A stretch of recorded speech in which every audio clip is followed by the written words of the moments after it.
Let's return to This Week in America. Here's your host, Rick Bratton.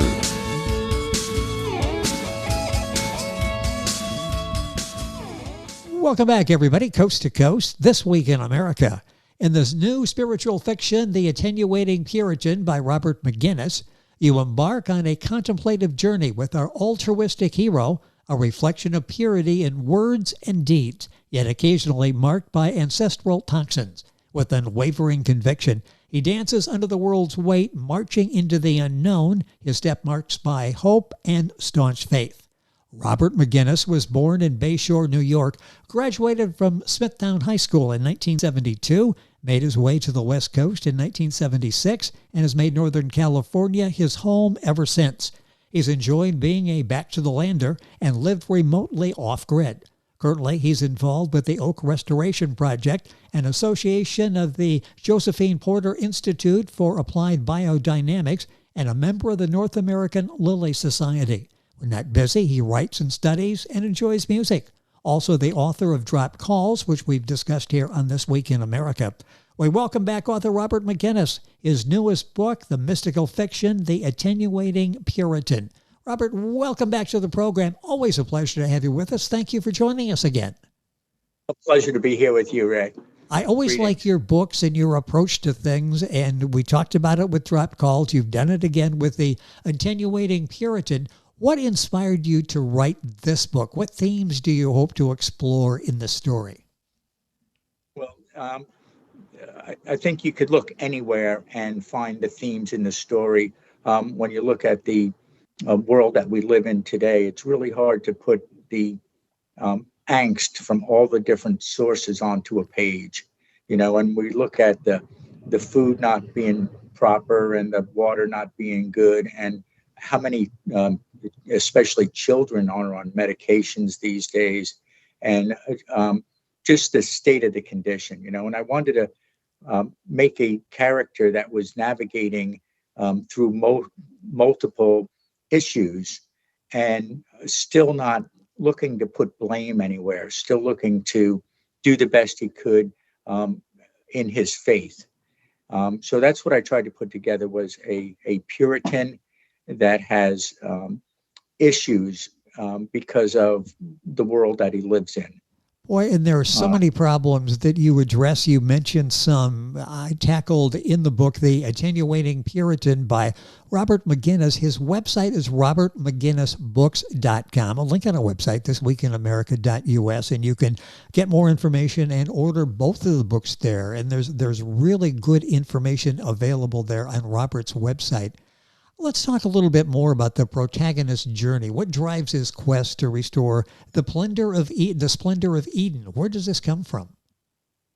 Well, I think it comes from his upbringing and his childhood and his being taught his beliefs early on.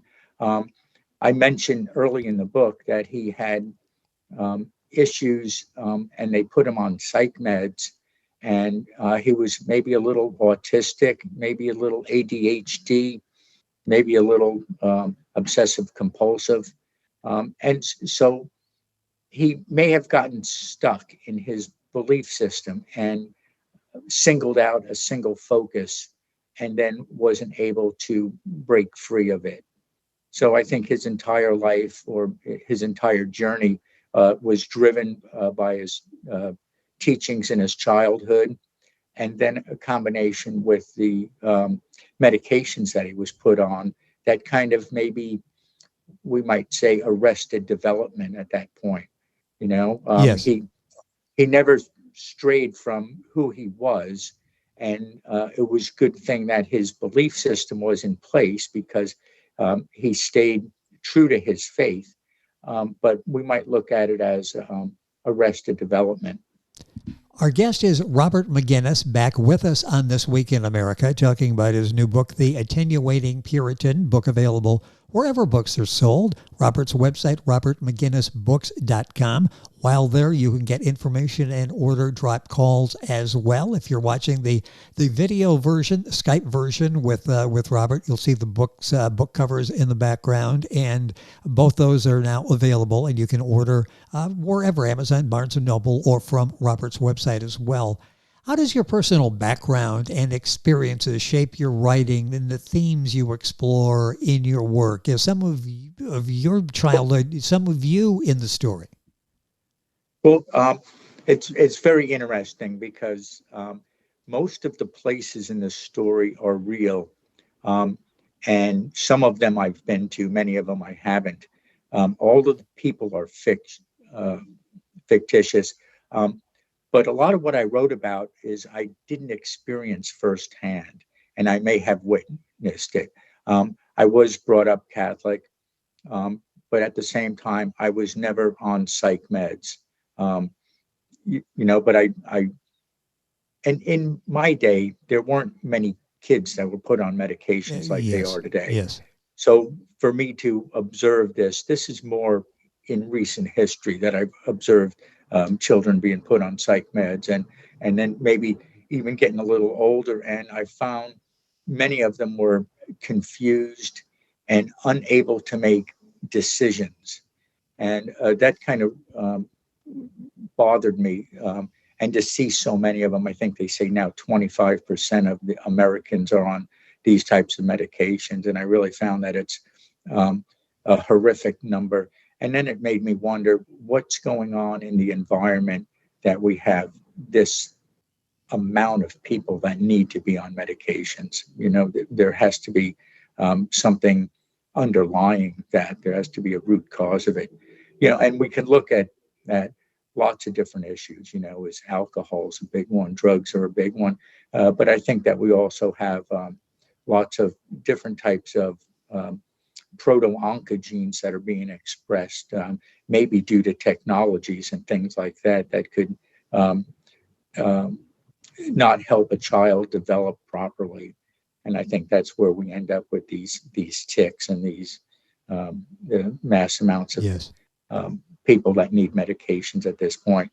And we're not trying to fix anything. We're just trying to quiet them, so we don't have to deal with them, and that's kind of like a compassionless way to deal with it, and I know there's great people out there working on great solutions, but as a society as a whole, we really want to put these kids away and quiet them down and not have them interrupt our workaday world.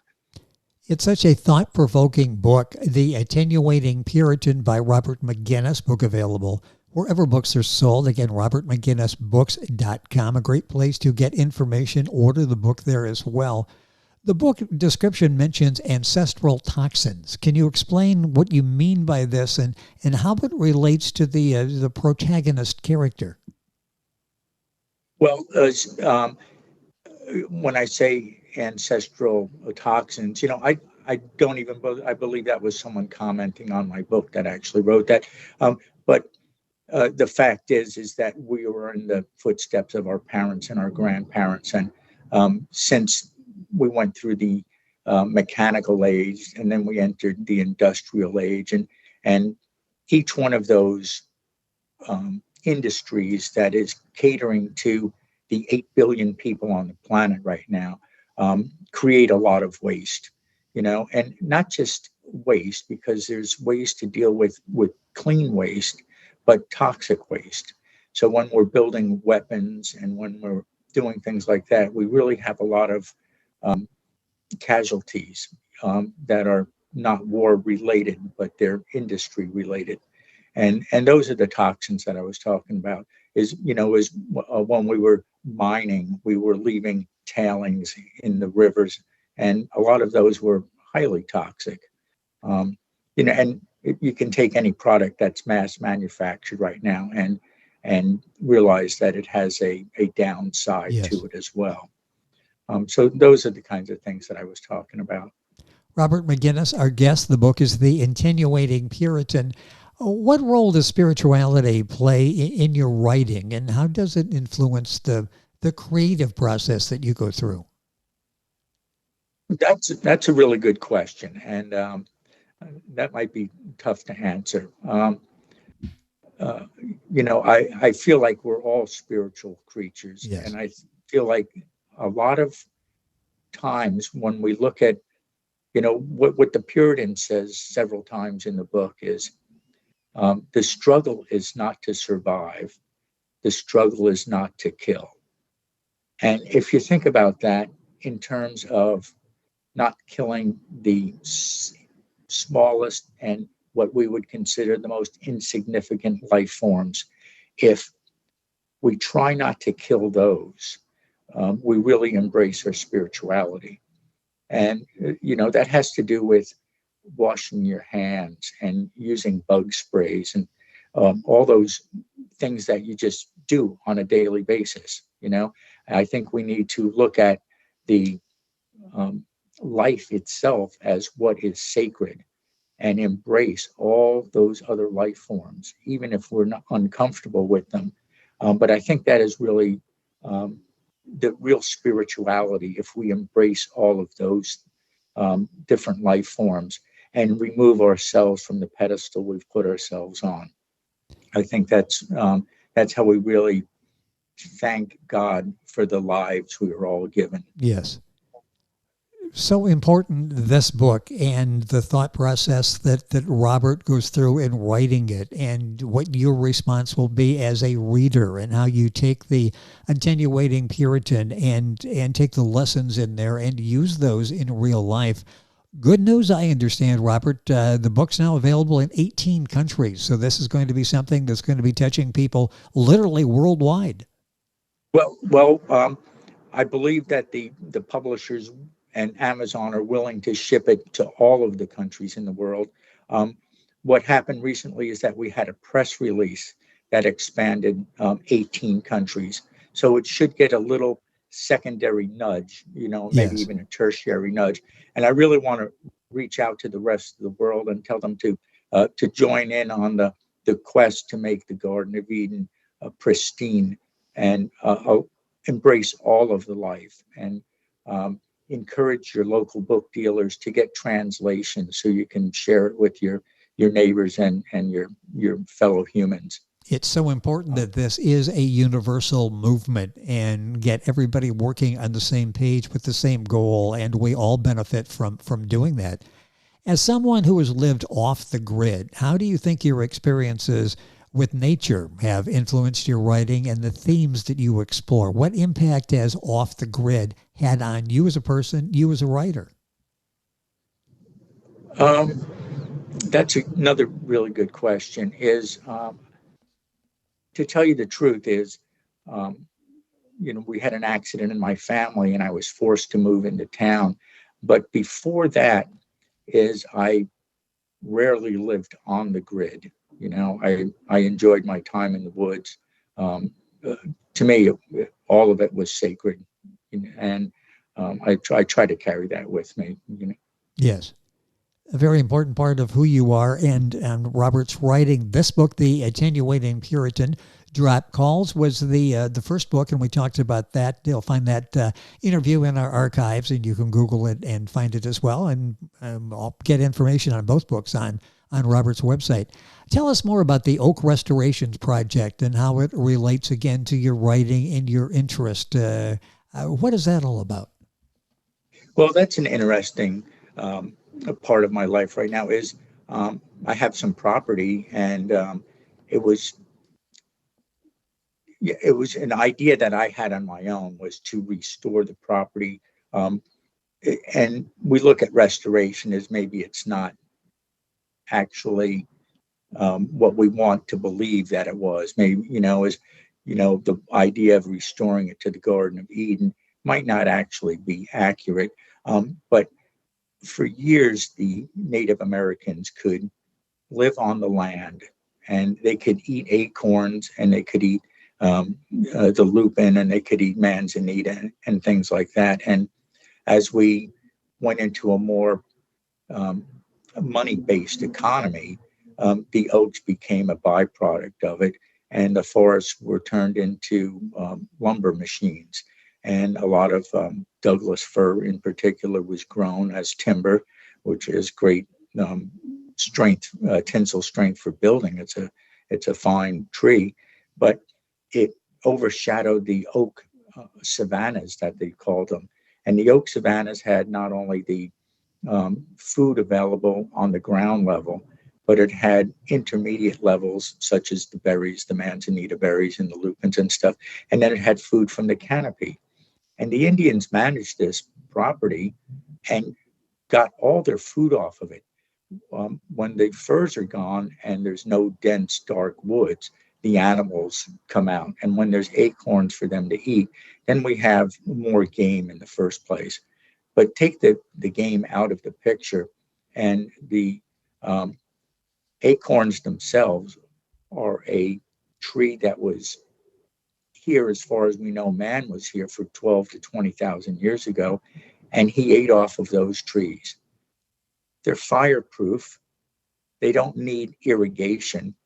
They produce year after year, and it's a sustainable way for peoples to live on the land.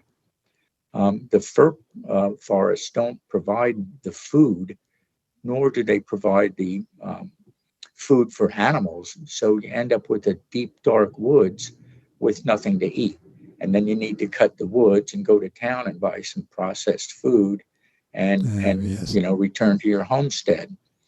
So it just makes so much sense for the land, as in the Garden of Eden, should be producing, and we should be able to eat that food without much ado. Well, a certainly worthwhile project, and it'll be interesting to watch the progress of that as we talk to Robert over a period of time. You've got so much going on. How do you balance your various interests and pursuits? Writing, studying, music. Then you inspire, you inform in your books. How do you balance all of this? All of that is highly motivated and highly driven by my search for my own identity. And for the last 38 years, I've been a caretaker for my son who was injured in a motor vehicle accident. And he's doing really well now, but I still am the primary person that cooks the food and that does the laundry and that cleans the house and all those other things. So instead of being the caretaker for my entire life, I needed to create a life of my own, so to speak. And that's what really got me into writing. And first I was writing little poems and then little short stories. And then I was thinking it would be really nice if I wrote something that had value. And then I really started directing my thoughts towards that. And you've created value in the two books, Drop Calls, and the book we're talking about on the program today, The Attenuating Puritan by Robert McGuiness, the author. Our guest on the program. His website, robertmcguinnessbooks.com.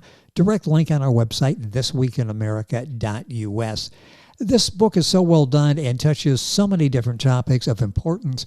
How do you hope readers will take away? What do you hope the readers will take away from the Attenuating Puritan? And what do you hope the biggest surprise, maybe revelation, will be to the reader because of the book? That's a tough call because I touch on so many different things. Yes. And on so many different things, I think that it's going to affect almost every reader differently. And I think that's good. But what we're trying to do is elicit a little bit of social change. So is if we just consume a little bit less, if we clean up a little bit more, if we're conscientious of all the small life, is Roundup is one of those things. Is they've been in billion-dollar lawsuits, and the product is still on the market, and we've found that it causes cancer, and it shouldn't be there. Yeah. So it's just, if you're going to, try to keep your lawn green, just be aware of the long-term consequences, and the consequences not just to your neighbor and the guy down the street, but to your children and your grandchildren. That's what's really important here, is because this is not sustainable. And if we're not addressing and thinking in the long term, not only our grandchildren, but our great grandchildren. Can we really see that future from here? It gives us so much to think about. And you touch on so many topics in the book, the attenuating Puritan, to think about and hopefully to take action. As you look back on your life and your career, the life experience and the experiences that you have, what advice would you give to a younger you if you knew then what you know now and use that? What would that have been like to have that knowledge? There wasn't a Robert McGuiness to lead us then, but we have that now. What if you could have used a Robert McGuiness, I guess, early on is what I'm saying. You know what is, when they talk about writers in Ireland, is a lot of times you needed to be in your mid-60s. And you needed to be studied. You needed to know the trees, and you needed to know the symbolism, and you needed to know the rocks and the symbolism. And it's most people didn't live to 65 back then, So you're talking about someone that has wisdom of a lifetime, yes, at your disposal. And I think that that's really what I needed before I was ready to say anything. So I don't think there was a time earlier that I could have gotten to where I am now. It's interesting when you say that. I think back, and if I were to talk to my younger self will go, yeah, right. That pretty much, that's it. You need the experience, the perspective, and there's a value to having some level of maturity, in my case, a lot of maturity in your case, and wisdom. Robert, it is always a pleasure to have you on the program. This conversation was based on The Attenuating Puritan by Robert McGuiness. That's McGuiness. Important because his website is robertmcguinnessbooks.com. Books also available, of course, at Amazon, Barnes & Noble, usual places. I'd like to thank KingPagesPress.com, the author's marketing consultant, for arranging our conversation once again with Robert today. And if you go to the website, a lot of great information there as well, or you can order the books and drop calls. Take a look at that. This is a book you're going to want to, and try to find our last interview when Robert talked about that. Robert, it is always a pleasure. Thank you so much for joining us. What are you working on now? Do you have another book in process? I do, actually, and maybe it's a little off of what I usually do, but I'm examining the truth, and I'm examining the truth as it relates to, which I'm not even supposed to go there, but it's the truth in politics. And I have a young boy that I say he's the boy with the frangible lens, and he grew up and his eyes were cracked and everything he looked at was broken. And he just took it as normal and didn't see it as broken. But at any rate, he goes, he's going to go through another long journey, and we're going to find out that everywhere he looks, from the pharmacies to the food stores, to the politics, is if the truth isn't the foundation of the society has no ability to stand and to sustain.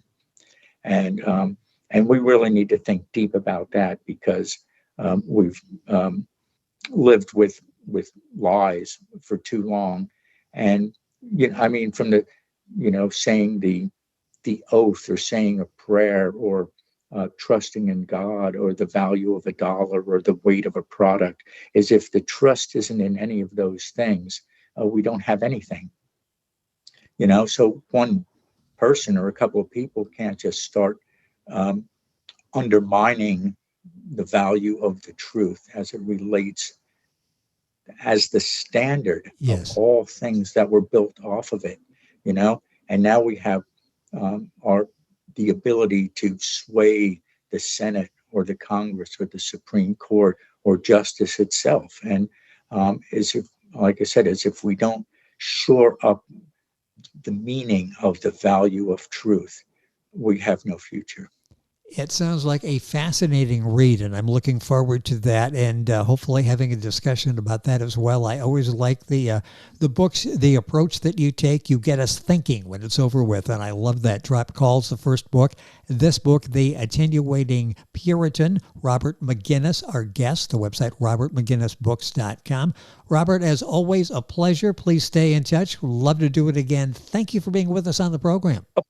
A pleasure talking with you, Rick, and I really look forward to being here again, and thank you for everything you do. It is our pleasure. Roger McGuiness. This book is The Attenuating Puritan, available wherever books are sold, including robertmcguinnessbooks.com. Link on our website, thisweekinamerica.us, and we're back on today's program right after these messages. This Week in America is online. You can visit our website, thisweekinamerica.us. Scott Pinkerton, Associate Producer of This Week in America. Jay Anderson, Segment Producer. Ben Watson, Webmaster. Otto Bechet, Director of Engineering and TV Production. This Week in America produced and is a trademark of Blue Funk Broadcasting, LLC. For information on all of our guests and to listen to this week's show, our website again at thisweekinamerica.us. And I'm Sean Bratton, Executive Producer of This Week in America.